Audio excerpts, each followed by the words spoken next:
Welcome to the New Books Network. Welcome to New Books in Critical Theory, which is a podcast that's part of the New Books Network. On this episode, I'm talking to Dr. Sabrina Mittermeier about her new book, A Cultural History of the Disneyland Theme Parks, Middle Class Kingdoms. Welcome to the podcast. Well, thank you for having me. This is a great book in so many ways, not least of which is the kind of academic analysis on this, really, I think, crucial and vitally kind of important part of popular culture. But also, and I think this often, when academics say this, it can sound like a sort of a slightly kind of backhanded compliment, but it must have been an incredible amount of fun to do this research. The kind of the sites, the theme parks really sort of come alive through the text.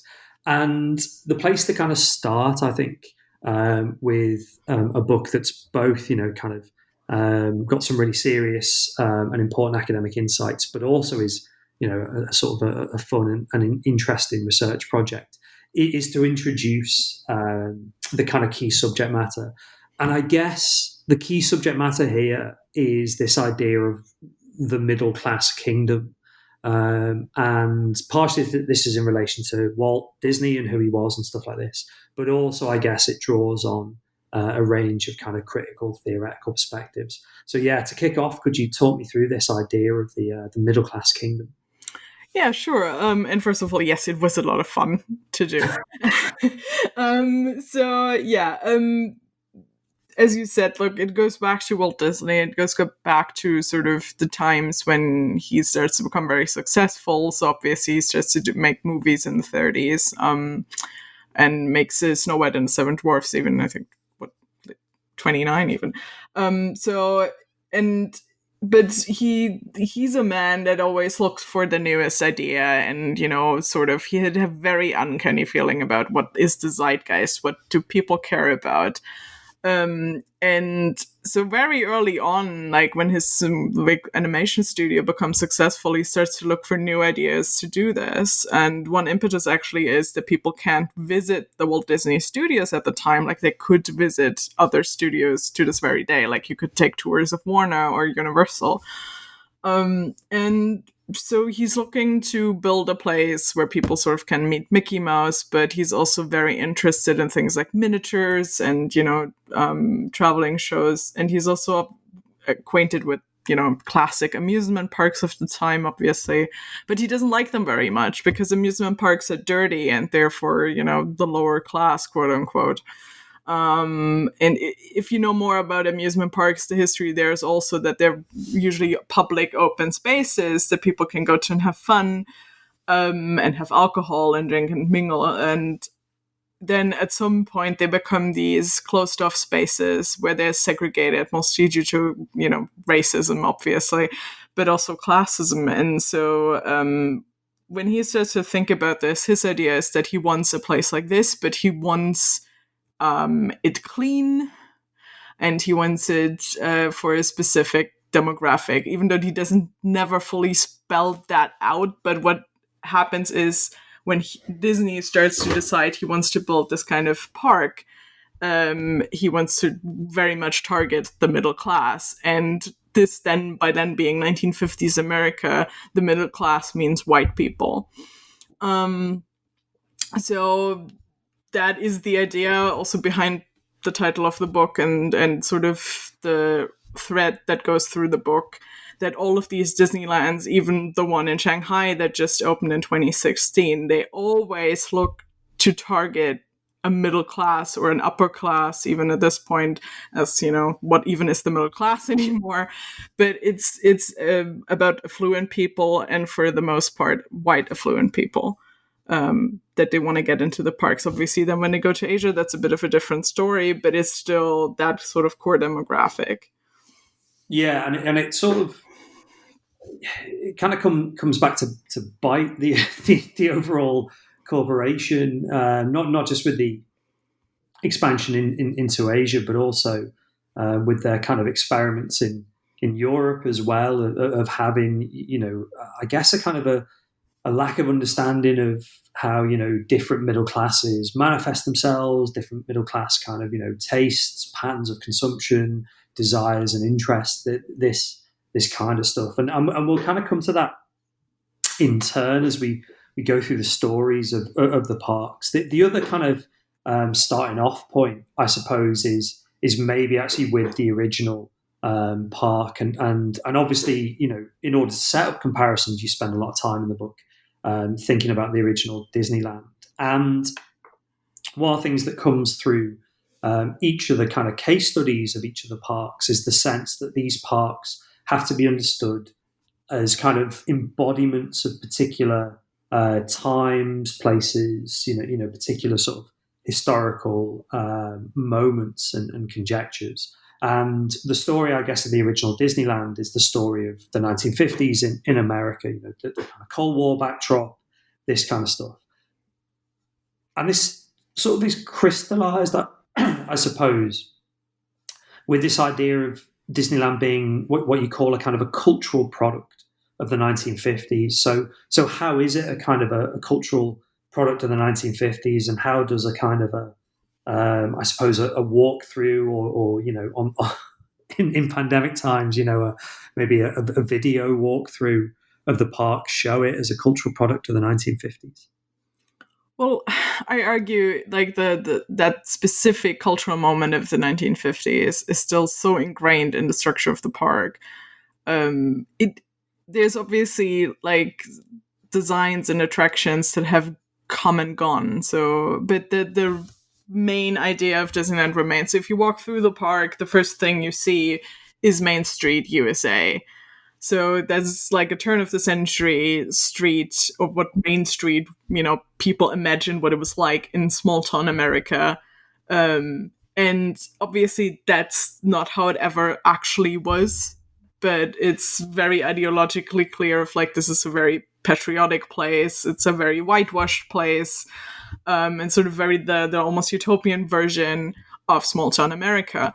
And that's obviously very important for Cold War times because, patriotism is important, is getting stronger and stronger in opposition to the Soviet Union, and it's always there. Like, it's not just in Main Street. Disneyland is always patriotic in all of its values. And when you walk through the park, so you come through Main Street USA, you look towards a castle. That alone is a very weird thing. Normally you think, well, you're in sort of small town America. Why is there a castle? But that's also in many ways fitting in with that, because the castle is also there. It also has to do with sort of white medievalism, the fantasy. Behind it is Fantasyland. This is where you have all the animated films that Disney was trying to promote. You always also have to understand the park is a way to sell basically their other products at the time. So you sell the animated films through the rides in Fantasyland mainly, but also in other places. One other way you can tell is one of the other areas is Adventureland. So it's sort of an amalgamation of all of these places that, the 50s white middle class would deem exotic, quote unquote. So it's like a mixture of Africa, Asia, the Amazon, and sort of the adventurer narratives, and obviously very racially troubling. But that was also very much the zeitgeist of the 50s. So one of the things I also talk about then, also going into the 60s, there's a lot happening with tiki, which is a phenomenon that has come back in the last few years, but it was a huge tiki craze in the early 60s, for instance, where people went to tiki bars. That also had to do with the GIs returning from the Pacific, and you had musicals like South Pacific at the time, and the movies with Elvis going to Hawaii, all of this. And Frontierland is one of the other important areas, which is also something that's replicated in almost every other park.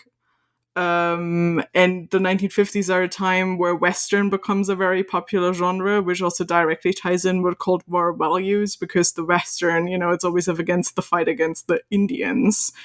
And sort of all these anxieties of the Cold War can be found in the Western genre, and you can find them in Frontierland. And then there's Tomorrowland, which is all about, very progressivistic idea of the future. Everything is going to get better.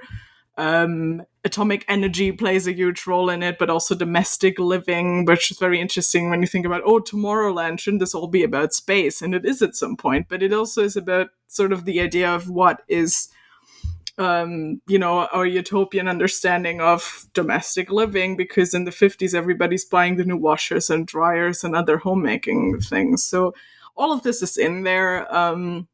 And you have sort of this reassurance of Main Street and the reassurance and comfort and escapism of Fantasyland, but you have all of these sort of ideological values of the Cold War spun into it. And yeah, I mean, I could go through literally every attraction, every ride, everything in this park and probably explain how that fits in there.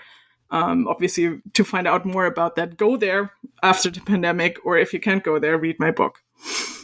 That is, I mean, like literally read the book, because it's really great in terms of bringing the park to life, actually. And it's funny in a way that, as you kind of mentioned, not just the ideological kind of elements of the 1950s context, but also like so much stuff where you just almost kind of cringe at how, just unbelievably kind of crude some of the representations are, and some of the assumptions about, what not just, the kind of, say, racial, ethnic, other national representations are, but the sense of what, good taste would be, and what, a particular audience would kind of aspire to.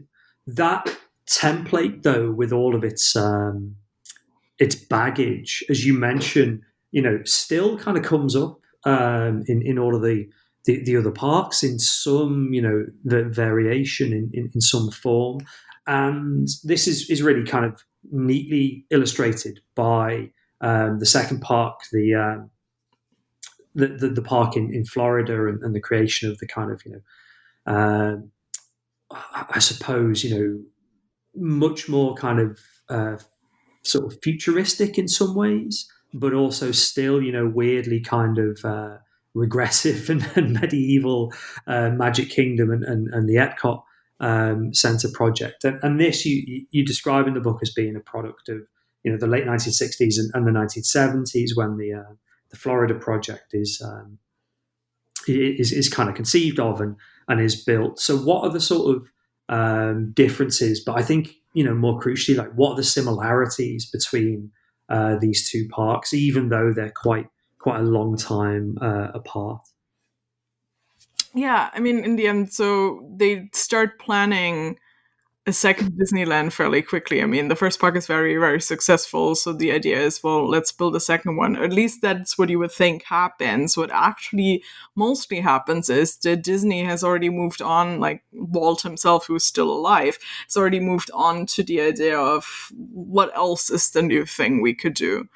And there's a lot of sort of spirit in the 1960s about, again, like living communities, and he starts to think about actually building a city, as crazy as that sounds. So the idea is that Epcot is going to be, and that's what Epcot is for, it's going to be the experimental prototype community of tomorrow. So he wants to build a city, obviously needs a lot of money for that. So the idea is they're going to build a second Disneyland, which they're going to call the Magic Kingdom in the end. And that will actually just bring in people and bring in money. And through that, they will be able to sell this idea of Epcot. And then basically they record an image film for Epcot as well to sell it to companies to invest in it. And that's very short before Walt Disney's death in 1969. So they never actually get there because he dies before they can really move forward with this sort of, like almost impossible project. But what they end up doing is build that second Disney park. And they don't just build it sort of like, I mean, when they build it in Anaheim, it's also outside of the bigger city at that time. But with Orlando, they make the choice to build it very far away because again they want to build that city as well. So they buy up tons and tons of land. Like this is twice the size of Manhattan, I believe. And they start Walt Disney World that way. So they buy all this land. They build the theme park. They build 4 hotels around it, and they sort of create this idea of a vacation resort, which obviously is something we're very familiar with now. But that's a pretty new idea back then to have this resort where people don't actually have to leave the premises and can spend 1 or 2 weeks there. And so the park in and of itself is almost a clone of Disneyland, but they're already looking at like what attractions are working, what are not working. They're also trying to figure out, is the demographic maybe different on the East Coast? So it's Florida, so they also assume it's maybe more appealing to retirees. Then they found out, no, actually kids and teenagers are still coming, so they need more thrill rides. So all of this. And they build it. And one of the key difference also, and this is how you can always tell the historic context, is they build a part of the park called Liberty Square, which is a direct reflection of the fact that the US has their bicentennial in the 70s. So that's very much sort of a public history space where they reflect on, ideas of colonial America, and you have that Hall of Presidents attraction there where every US president shows up as an animatronic figure, which is also very interesting in context of Donald Trump, but that's not something I have time to get into in the book. I guess, the kind of different historical context matters a great deal there. But as you mentioned, you're still in the same kind of national setting, and there are sort of differences in terms of possible demographics that they're targeting, and and maybe the kind of the limits of Walt Disney's personal ambition versus what, as you mentioned, becomes basically a kind of a quite similar vision of the of the theme park. Now, the next 2 chapters deal with, I might phrase it as a kind of like a success story and then a story about failure. So, to an extent, Tokyo Disneyland, I think in the chapter is seen as this kind of interesting transcultural space is one of the terms you used to describe it. And is really, I guess, a story of a success as an overseas venture. Whilst Euro Disney, although the context is different now in the present day, certainly at the time was seen as basically as a failure for a whole variety of different reasons. Financial, cultural, the kind of historical context. So maybe we could run those together. What made the Tokyo Disneyland a success, and what made Euro Disney a failure? So the key argument that I'm trying to make here is that it's always whether they can target that middle to upper class demographic in the respective country they find themselves in, or whether they fail to do so. So with Tokyo, that was very easy for them. It's also important to note that it wasn't like an impetus of it wasn't the idea of the Walt Disney Company to go and say, well, this thing works, we're going to take it to a different country. It's actually a Japanese company that approaches them and says, we want to build a Disneyland. And that's also actually how that park is set up in Tokyo. So it's owned by Japanese people, by 2 Japanese companies that came together for this, and they merely license it. So it's designed by the Disney Imagineers. That's what that part of the company is called, so the designers of the park. But it's all owned and operated by locals. So they know that this is a thing that will sell, and it sells very, very well, because in the 80s when it opens in Tokyo, there's this massive economic boom. So similar to 1950s America, where there's a massive economic boom and there's this growing middle class, and the Japanese love the park. And they still do so to this very day.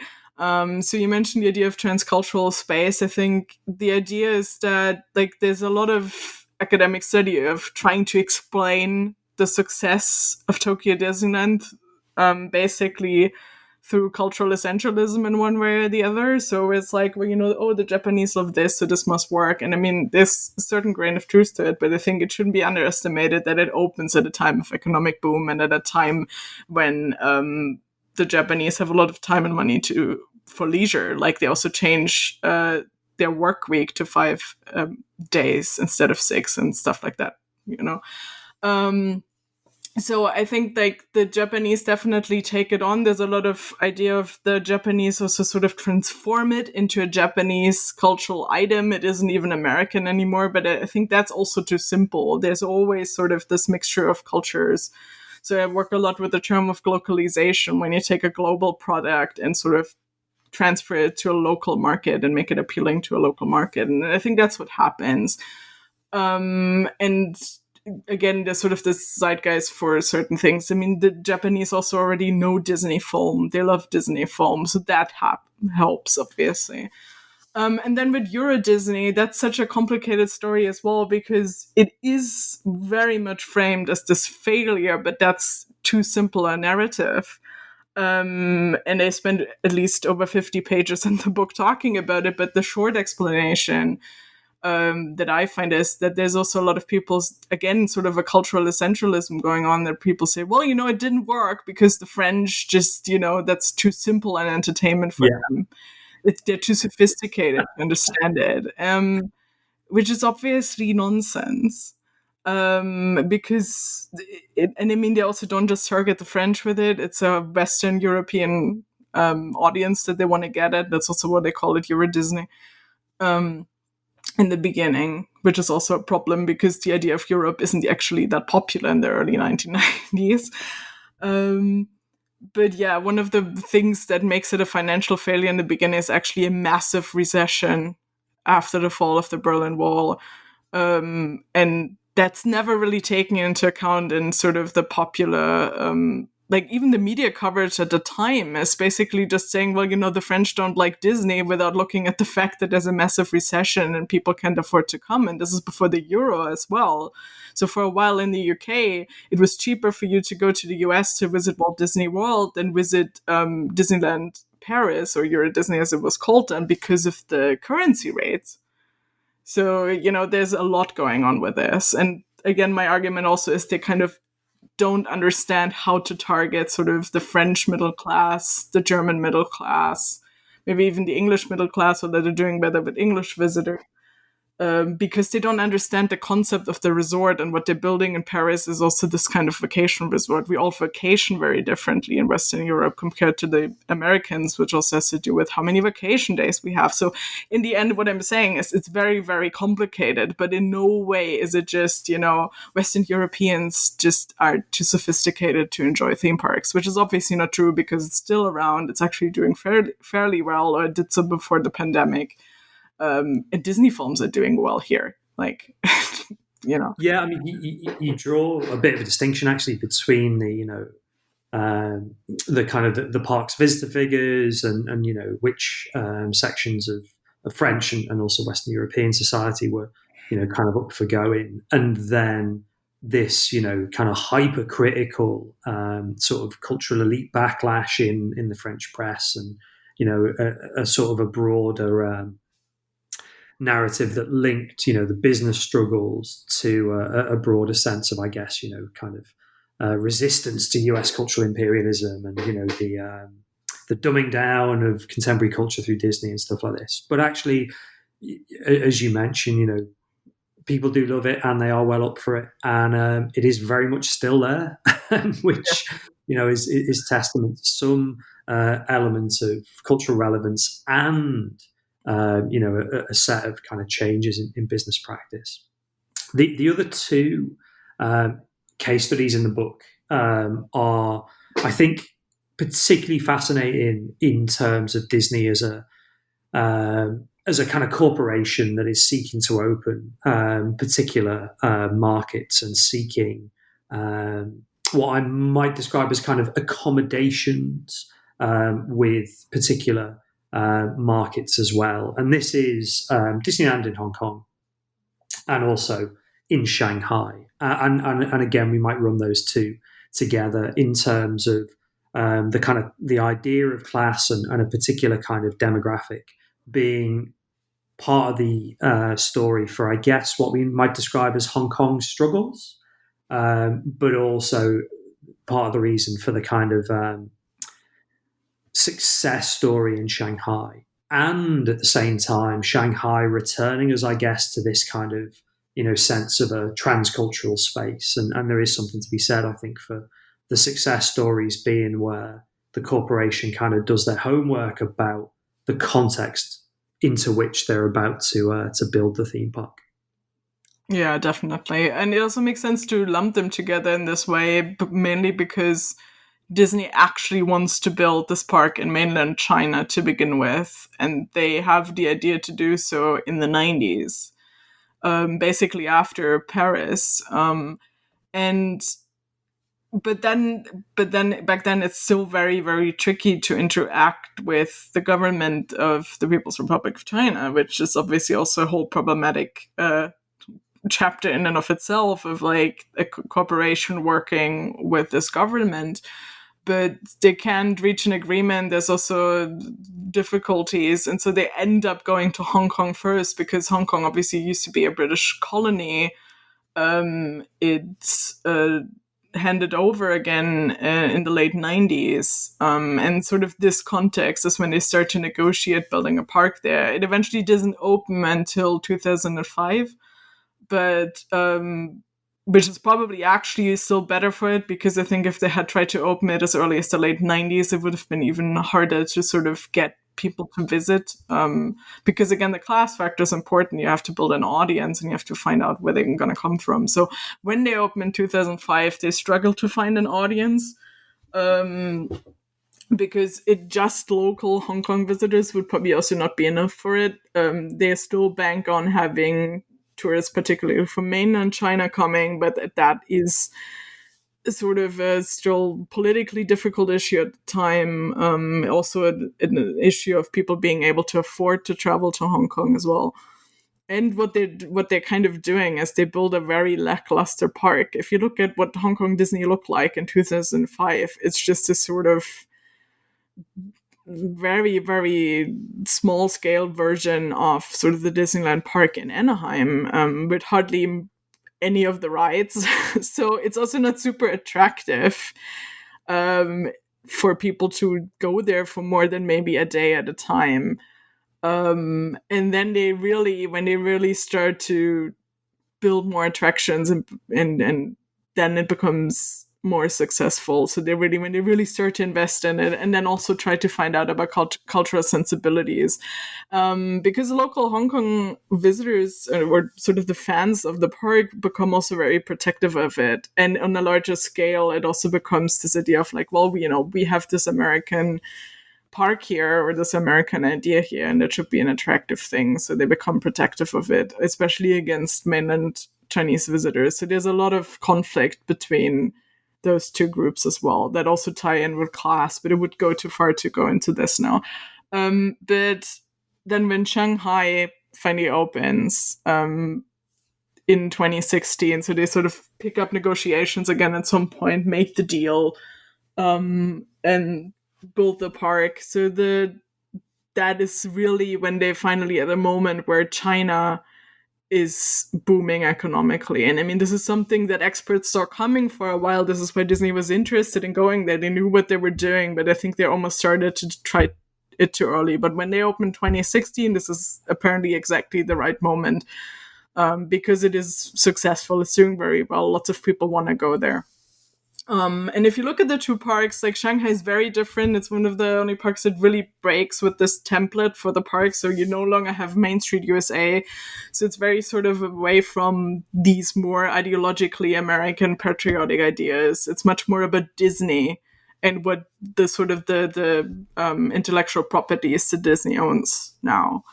Sort of a best of also different Disney theme parks that aren't just the Disneyland, because obviously, like, if you know Disney parks, it's not just Disneyland. They usually now have resorts with 2 or 3 different parks, or in the case of Walt Disney World, even 4. So And that's, I think, is also a clever thing, because sort of the experiences you can have in Shanghai are very different from the park in Hong Kong. So as a foreign visitor, you can easily go there and experience both in one trip, and many people do.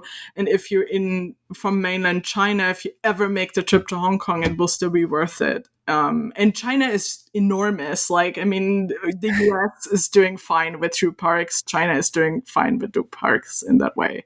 I mean, we've really only scratched the surface of the book, and obviously, I sort of strongly urge people to read it, both, in terms of how interesting the analysis is, and, as I said at the start, both because it's just, a really kind of great and fascinating story. And I think it's particularly poignant now when, obviously, most of us across the globe, irrespective of wealth, class position, access to travel, kind of not allowed to go to these parks. I mean, there are billions of people who, realistically couldn't go pre-pandemic, but obviously the pandemic has, shut many of these parks and associated kind of spaces down. And I wonder, as a way of kind of concluding, usually, like I might ask academics about what they're working on now and how their work is developing, but I guess you've got a real sort of expertise and insights on these places, and I wonder, what the kind of future of them is in pandemic times, and the extent to which the book might be, more than a cultural history, but of the parks, but almost a kind of a cultural history of a particular way of even kind of experiencing and being able to do the theme parks as well. Yeah, I think it will be interesting. I mean, at the time, like right now, most of the parks are closed. Interestingly enough, Walt Disney World in Florida is open and has been since last July. But that also has to do with how the US has been handling the pandemic, or certain parts of the US have been handling the pandemic, because Disneyland in Anaheim has been closed since last year, March, and has never opened. Meanwhile, Hong Kong has reopened sometime last summer, had to close again. The same happened to Disneyland Paris. Obviously, they didn't just fully reopen. They always had intense measures. And I mean, Walt Disney World also has intense measures. You have to wear a mask. You have to socially distance. But that's also massively affecting how you experience the park. So a lot of like what actually also makes the park experience, which is actually not something I have a lot of time discussing in the book, is, for instance, entertainment. So, the nightly fireworks shows that have at this point evolved into like other multimedia spectacles, or the parades, or all of that stuff. There's tons of shows and things happening at any given moment in time in these spaces. And that's something they had to cancel for corona measures as well, because that's when crowds get together and you can't control. On rides, you sort of have crowd control. I mean, that's what queues do anyway. So it's a bit easier to handle, but that has already gone away, and they had to let tons and tons of people go, first from the entertainment departments, who are often only seasonally contracted to begin with. They had to let tons of other like regular employees go, and it will be really interesting. And Disneyland just stopped their annual pass program, like the one in Anaheim. That's also a big step. So I think the pandemic changes will be felt for a very long time, even in an ideal future where we're all vaccinated and sort of back to normal. I don't know how they will change. I mean, I hope that sort of a lot of this comes back, because it really makes the experience, but we can't quite be sure, because if they need to save money, they're going to start saving it in those places first. And it will be very interesting generally how the tourism industry is going to deal with it. I mean, Disney also owns this right now 4 and soon 5 and 6 cruise ships, and they're not sailing anywhere. And it will be really interesting how mass tourism, mass entertainment continues to be impacted by this, because I think we will feel it for a very, very long time, even when we no longer have to deal with like direct corona measures of social distancing, etc.